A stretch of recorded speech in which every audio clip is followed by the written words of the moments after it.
Covid വാക്സിനായ കോവിഷീൽഡിൽ ഗുരുതര പാർശ്വഫലങ്ങൾ ഉണ്ടെന്നുള്ള കുറ്റസമ്മതം നിർമ്മാണ കമ്പനിയായിട്ടുള്ള ആസ്ട്രോസിൻകോ കോടതിയിൽ സമ്മതിച്ചതായിട്ട് വാർത്തകൾ പുറത്തു വരുന്നുണ്ട്.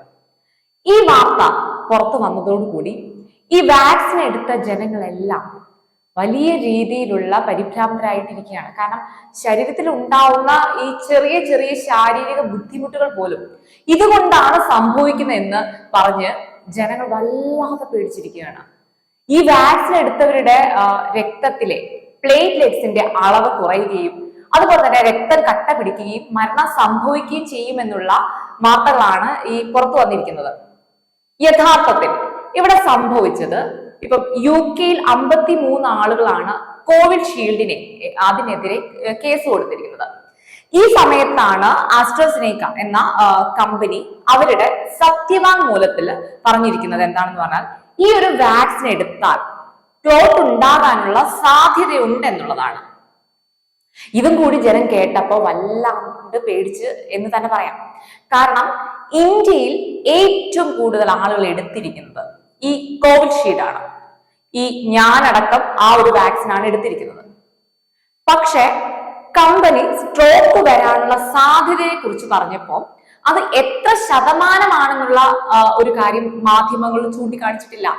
അതായത് 1 മില്യൺ ആളുകളിൽ 3 പേരിൽ മാത്രമാകും ഈ ലക്ഷണങ്ങളെല്ലാം കാണിക്കുന്നത്. അതായത് ഈ രക്തക്കുഴലുകളെല്ലാം ബ്ലോക്ക് ഉണ്ടാവുന്നത്.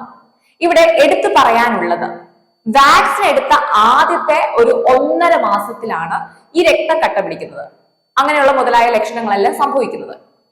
ഇങ്ങനെ ആദ്യ മാസത്തിൽ തന്നെ ബുദ്ധിമുട്ട് അനുഭവിച്ചവരാണ് ഇതിനെതിരെ ഇപ്പോ റിപ്പോർട്ട് ചെയ്തിരിക്കുന്നത്.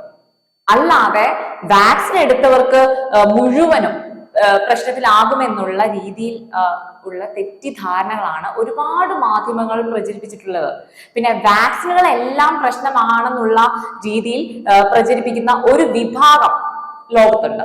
ഒരു കമ്മ്യൂണിറ്റി തന്നെ അതിലുണ്ട്. പണ്ട് ഈ പോളിയോ വാക്സിൻ ഇന്നും കുഞ്ഞുങ്ങൾക്ക് നൽകാത്ത ഒരു വിഭാഗം ഉണ്ട് നമ്മുടെ ഇടയിൽ.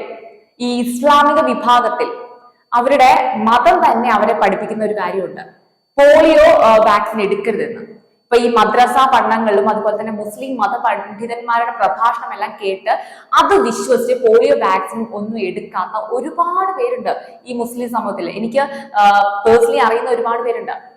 ഡോക്ടർ പറയുന്നതിലും അവർക്ക് വിശ്വാസമില്ല. ഈ ഉസ്താദന്മാരും അതുപോലെ തന്നെ മൊയ്ലിയന്മാരും ഒക്കെ പറഞ്ഞു കൊടുക്കുന്ന വിഡ്ഢിത്തരങ്ങളെ അത് വിശ്വസിച്ച് ഒരു വാക്സിനും എടുക്കാത്തവരുണ്ട്.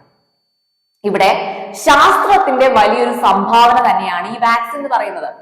ഇപ്പൊ ഈ വസൂരിക്കെതിരെ വാക്സിൻ വന്നില്ലേ, അത് കണ്ടുപിടിച്ചില്ലേ? അതുപോലെ തന്നെ ഈ പോളിയോ വാക്സിൻ, ഇതിനെല്ലാം 1% പാർശ്വഫലങ്ങൾ ഉണ്ടാവായിട്ടുണ്ട്. ഇതെല്ലാം നമ്മളെല്ലാവരും എടുത്തവരാണ്. എന്നിട്ടും എത്ര പേരില്ലാതായി? കുറെ കള്ളപ്രചരണങ്ങളൊന്നും വിശ്വസിക്കാതിരിക്കുക. കാരണം ഇതൊന്നും സത്യമല്ല. ഒരു വിഭാഗം വിശ്വസിക്കുന്നത് മറ്റൊരു കാര്യമാണ്. കാരണം ഈ കോവിഡിന് ശേഷം 40 വയസ്സിന് താഴെയുള്ള ഒരുപാട് ചെറുപ്പക്കാർ മരണപ്പെട്ടിരുന്നല്ലോ. അറ്റാക്ക് വന്നും അതുപോലെ തന്നെ സ്ട്രോക്ക് വന്നും മരണപ്പെട്ടിട്ടുണ്ട്.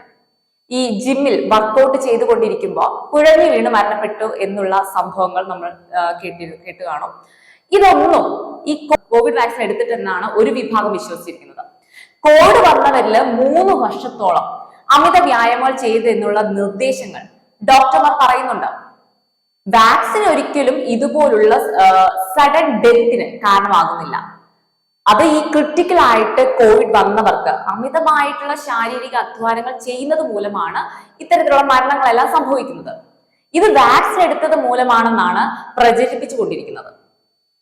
പിന്നെ ഈ വാക്സിൻ എടുക്കാത്തവർ സമൂഹത്തിൽ ഏൽപ്പിക്കുന്ന മറ്റൊരു ഇമ്പാക്ട് ഉണ്ട്.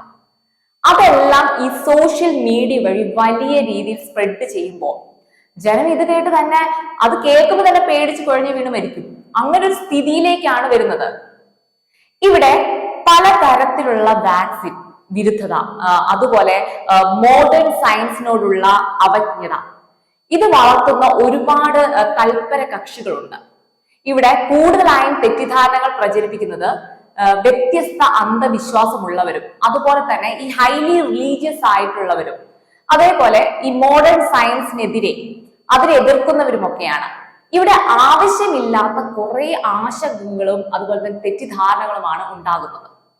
ആസ്ട്രോസെനക്കിന്റെ കോവിഷീൽഡിൽ പാർശ്വഫലങ്ങൾ ഉണ്ടെന്നുള്ള റിപ്പോർട്ടുകൾ സത്യമാണ്, ഇല്ലെന്ന് ഞാൻ പറയുന്നില്ല, അത് സത്യം തന്നെയാണ്, അത് അവർ തെളിയിച്ച കാര്യമാണ്, അവർ പറഞ്ഞിട്ടുണ്ട്. പക്ഷേ ആ വാക്സിൻ എടുത്തവരൊക്കെ മരണപ്പെടുമെന്ന് തുടങ്ങിയ വ്യാജ പ്രചരണങ്ങൾ, അതാണ് ഇവിടെ അവസാനിപ്പിക്കേണ്ടത്.